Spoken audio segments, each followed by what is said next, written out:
Hey, hello everyone, and welcome to yet another To Talk with Your Dentist on the dietary.com. I'm Dr. Rekha, and the To Talk with Your Dentist is an initiative to increase oral and dental health awareness among people. Do visit our website www.thedietary.com to get more information about your oral and dental health. Subscribe to our YouTube channel, and you can follow us on Facebook, Twitter, Instagram, Telegram, and on LinkedIn. And in conversation with me today, I have the very charming nutritionist Geeta. To give you a brief introduction about Geeta, Geeta Galiavar is a leading sports nutritionist in Bangalore. She has a postgraduate diploma from the International Olympic Committee. She is a registered dietitian, a certified diabetes educator, and she has a university gold medal and a rank holder. She is a speaker and columnist with over 17 years of experience in the field of dietetics and nutrition. She mentors national and international and novice athletes by offering holistic sports nutrition coaching. Geeta, thank you so much for joining me in today's To Talk with Your Dentist conversation, and a warm welcome to you. Thank you, Rekha, and it's so nice of you to invite me. Yes, yes. So, since I think diet and nutrition is such a wide topic, and since the focus right now is on the kids care series that we have, so I was just thinking, I will invite you over so that our viewers get some brief idea about how diet and nutrition plays such a key role in the growth and development of the child in general, but also in the oral and dental health. How growth and development is affected because of diet and nutrition in young children.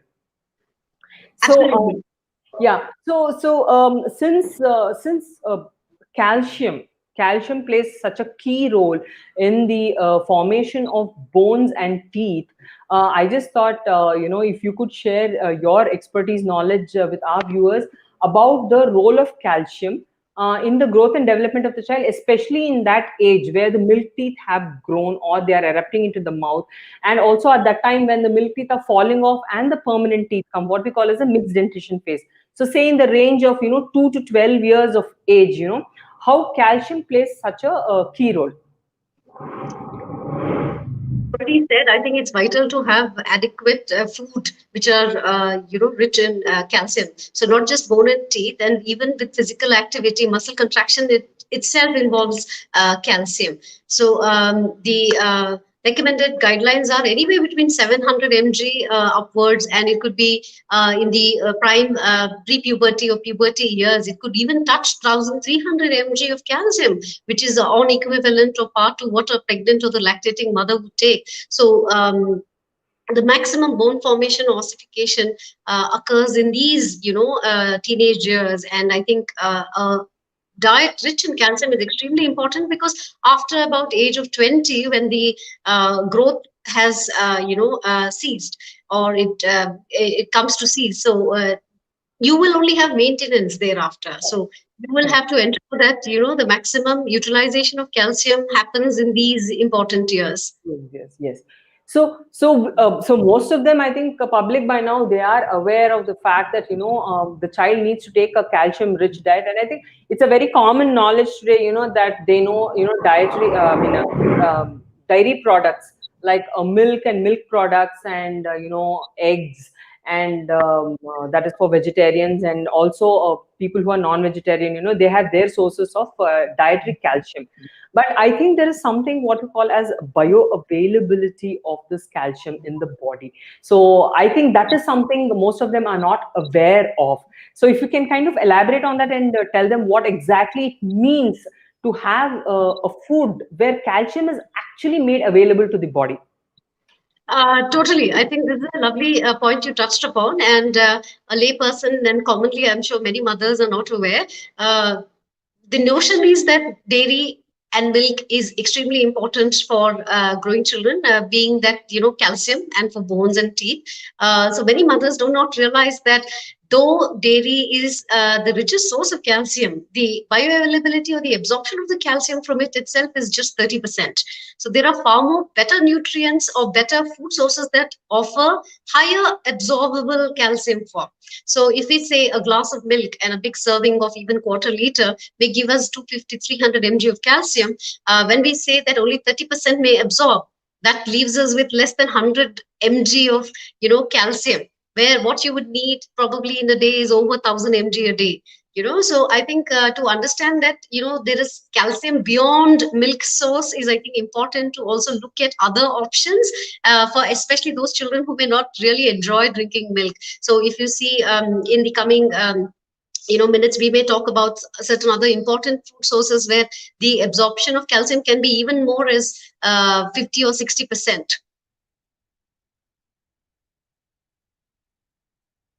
So in that case, Geeta, what would you recommend? Say in a vegetarian diet, what would you recommend the kind of food mothers can start giving their children where actually there is more calcium that is available for the child, and also probably even in the non-vegetarian diet, or the kind of food that would be rich in calcium where the bioavailability is there for the child.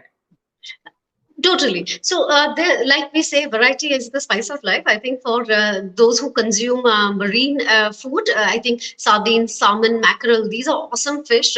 Sardines are also extremely economical and cost effective. So, very high amount of calcium in them, on part of what a glass of milk would offer. You eat about 100 grams, 3-4 sardines, and you could still get the same amount. So, fish is a great option to get high amount of calcium in non-vegetarian choices. So what if you're a vegetarian? Soya and soya products are also equally effective, very high in calcium. So you could try and play with the palate of the child and try and make meals appetizing. So in fact, soya is also very high in fat. So defatted soya or soya processed foods, which are like soya granules, soya nuggets, are easier options to also incorporate. Tofu, again, slightly beany texture, but if you could make it very flavorful, and you could either make cutlets out of it, or you can use them in some kind of a tossed oriental cuisine, or in noodles.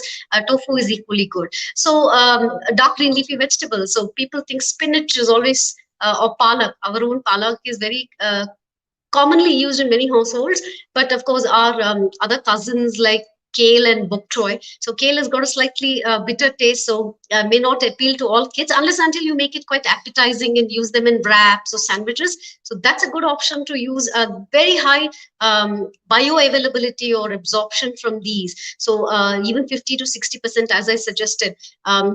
Kale, bok choy, like a bok choy can be sauteed, and they have very high amount of calcium. Broccoli can be used, so you can make them nice with some cheese sauce, or use them in lasagna or pasta. So broccoli, till, sesame seeds, our own what we ate till laddus, I think are a great snacking option. Very easily available, local, and can be made quite healthy with jaggery and groundnuts. So till has very high amount of calcium again. So these can be very cost effective and very easily available. So I think in a day-to-day basis, if they can be introduced in several ways, and also give a variety of cuisine, I think that can be a good option to include a variety of these calcium rich options in probably some millets also, some of the millets.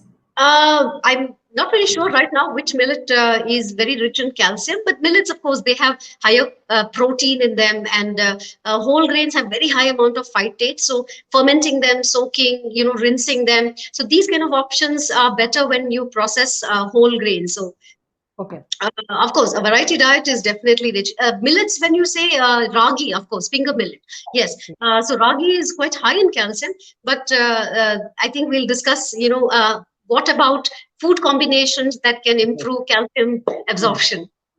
Yes. So like you were saying, since the availability of the calcium in the body is what is more important, as opposed to what body absorbs more when the body has a higher need or demand. So unnecessarily taking supplementation is really not needed, because when there is very high intake of when there is lack of dietary calcium, and children are fussy, sometimes we have pediatricians or dietitians who do give sporadically, or some, for small duration, we do give supplements, but it's really not needed because the absorption is very high when the demand is very high. So if you always keep very calcium intake extremely high, the absorption comes down.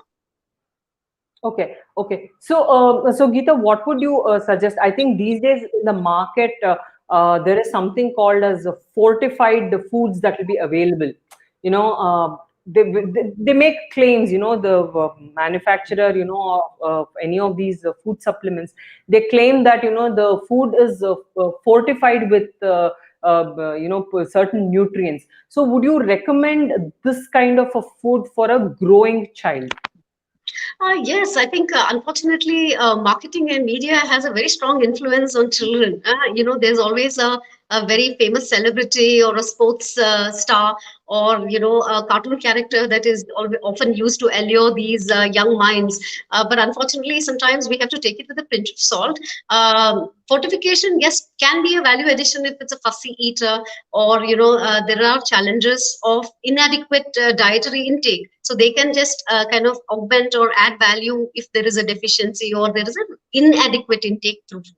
But however, I think over fortification is also sometimes we have to discuss and debate over that. But my as a dietitian and as a preventive nutritionist, the first focus we try and tell all our young growing children is to look at the food first approach. Yes, yes. I think what natural sources are there. I think to you mix it in a balanced way and have it is probably any day better than taking something that is like more like an artificial, supplement into your diet. What happens with absorption is something that we are really not aware, because the physiology is so complex. As we are going to also touch upon this nutrient interaction, because what we eat is one aspect. How much of it the body is absorbing is totally, we are shooting in the dark. Correct, correct, correct. So Geeta, what would you suggest? Suppose, as you said, there is what you call as a lot of interaction. So because when we take a particular food, it's a combination of protein, fats, carbohydrates, and all the other nutrients that comes with it. It's probably only the difference in the proportion of these that are available in each of these foods. So what exactly do you think, suppose we consider some major food that is rich in calcium, like how you said, spinach, or eggs, or milk, any of these very specific dietary foods that we take and we say that's rich in calcium. So how does the interaction of these foods with other commonly taken foods on a day-to-day basis, what are the kind of combinations that is good, what is the kind of combination that should be avoided in children? Okay, this is, I think, a extremely important, takeaway from this conversation here.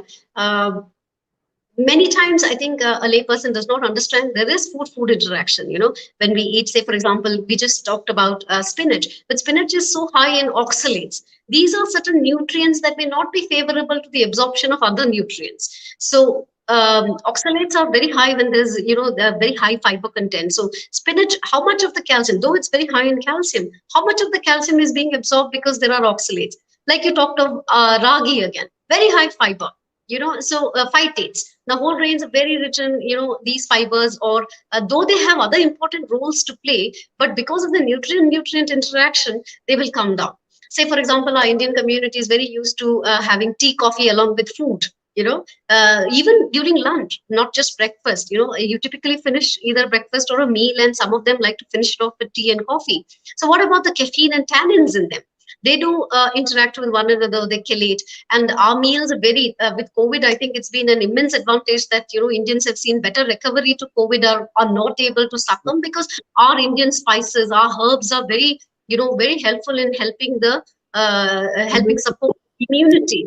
But having said that, some of these spices also have certain anti-nutritional property like tannins, and our own tamarind, though it has other beneficial properties, nutrient interaction. So these caffeine, tannins, oxalate, phytates, whatever, iron. Like how many of us actually, while growing up years, we actually ate, our sambar made with all the mixed greens, and we ate curd to finish off the meal, which is typically a part of our culture. But you see, very high amount of calcium and very high, iron rich food. So calcium and iron have the same absorption channel. So what happens is they fight with one another for, what the body probably would want to absorb. So Yes. the body then superficially absorbs what it is deficient in.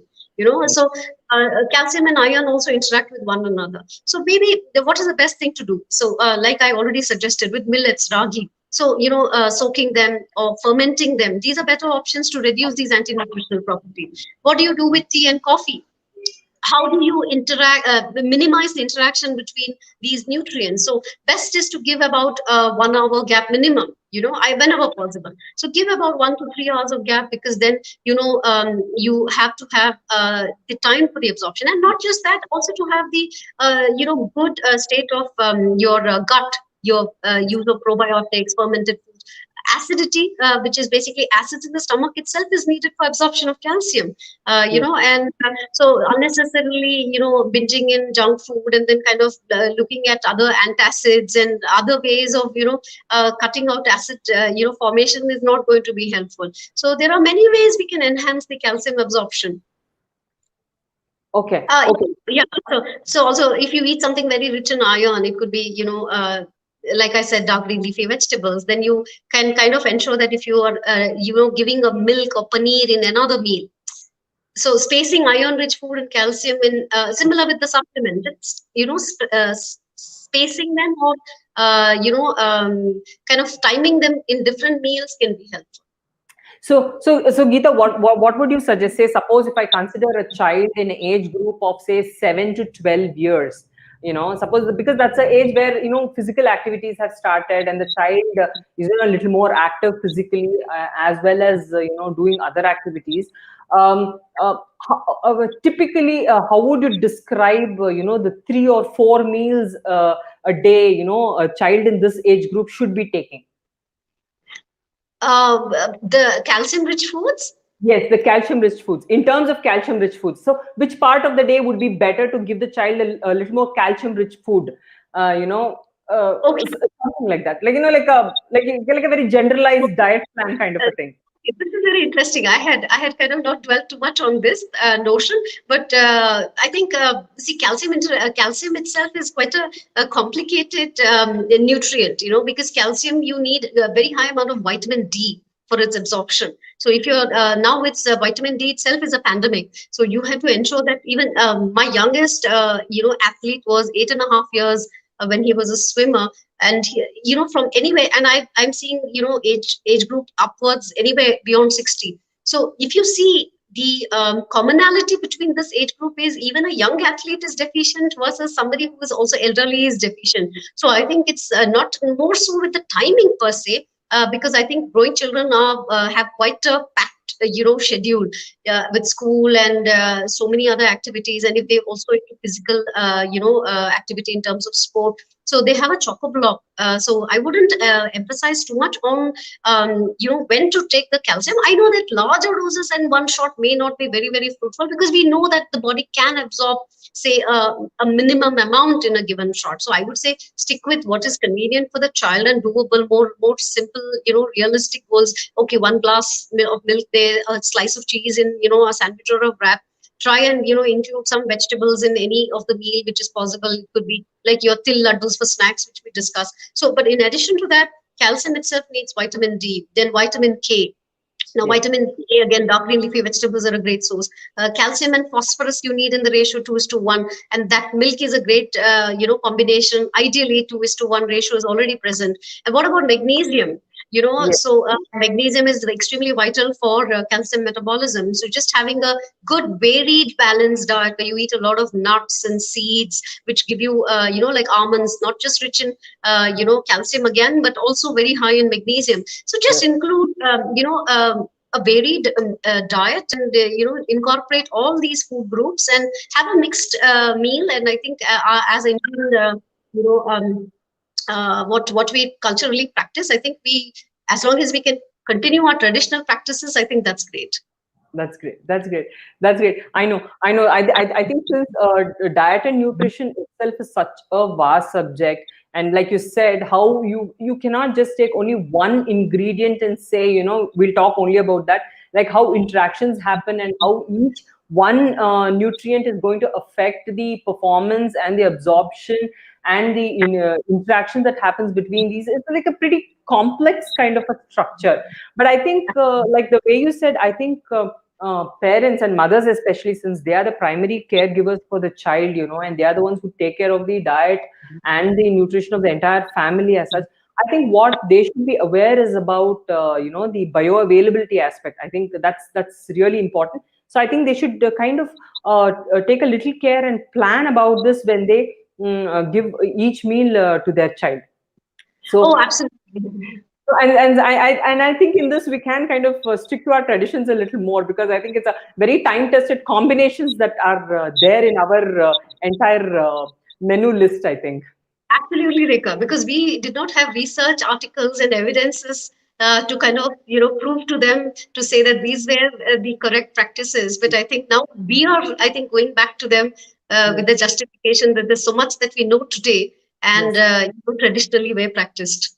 Yes, yes, yes. So I think, Geeta, that was a very informative talk, and I hope all our parents and mothers who watch this talk are benefited by it.